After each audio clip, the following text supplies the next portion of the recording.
Hi everybody, this is Jamie with everythingairplanes.com and welcome to my channel. On today's episode, we're going to be talking about a very unique airplane that came out actually at the very end of World War II, and it was not available for use in World War II, but it's the North American F82 twin Mustang.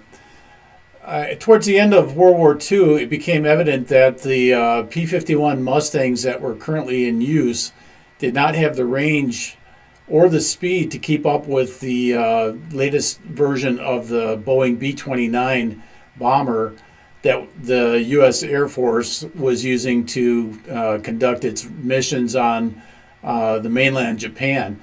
So back in 1943, North American was proposed putting together a twin version of the Mustang. On January 7th, 1944, North American Aviation was given authorization by the United States Air Force to produce two prototypes. The prototypes were collectively designated XP-82, and the power plant of choice was the Packard series inline piston engine. The engine proved a hardy performer, and with two units coupled, offered double the power output, as each unit drove their own propeller assembly. The XP-82 incorporated a list of changes over the original P-51 airframes. Each fuselage was extended by 57 inches behind the air scoop. A strake was added along the ventral seam, and each tail rudder was increased in height. The undercarriage was wholly redrawn to accommodate the repositioned center of gravity as well as revised dimensions. Single-wheel main landing gear legs were now positioned under the mass of each fuselage nacelle. These units retracted inwards towards the center line. Each empennage was given a single-wheeled tail leg, which retained the nose-up appearance of the original Mustang when the aircraft was at rest. Along the center section of the main wing joined the two fuselages. A new horizontal stabilizer was drawn up and added between the two tails to complete the XP-82 look. The outboard portions of the main wing spars were given ordnance and fuel hardpoints as well as de-icing technology.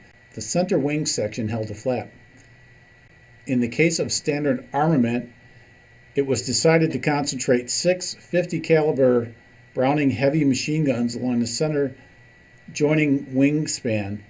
Support for conventional drop bombs and rockets was also added, as was plumbing for jettisonable fuel tanks. As part of the twin Mustang's continued development, a pair of P-82Bs were selected for the conversion to night fighter role, and these became the P-82C and the P-82D. Some interesting facts about the twin Mustang. On June 27, 1950, all-weather F-82Gs shot down the first 3 North Korean airplanes destroyed by U.S. forces in the Korean conflict. The F-82B, shown here, named Betty Jo, flew from Hawaii to New York on February 27th and 28th, 1947, a distance of 5,051 miles, the longest non-stop flight ever made by a propeller-driven fighter. Betty Jo can be seen at the National Museum of the United States Air Force in Dayton, Ohio.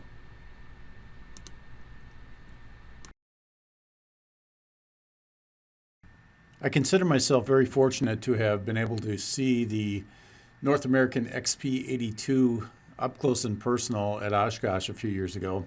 It's a wonderful looking airplane, and hats off to Tom Riley and his crew of mechanics and technicians that were able to find the parts to put this beautiful airplane back together and keep it airborne for audiences to enjoy for years to come. I did notice online that the airplane is for sale, and for a cool $12 million, it can be yours. I wonder if they'll take a check. Anyways, I'm going to end up the short video with some video passes, and I hope you guys enjoy the sound. If you haven't subscribed yet, I would appreciate that.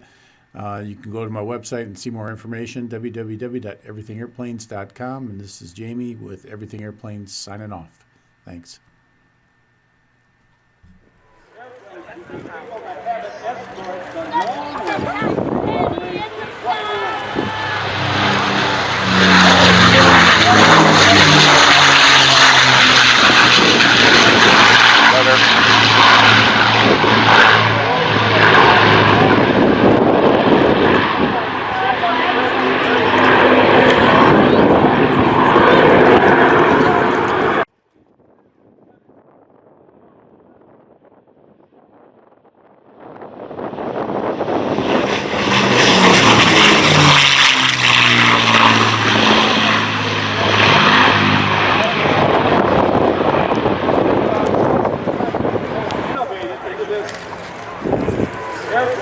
people that have it escort the long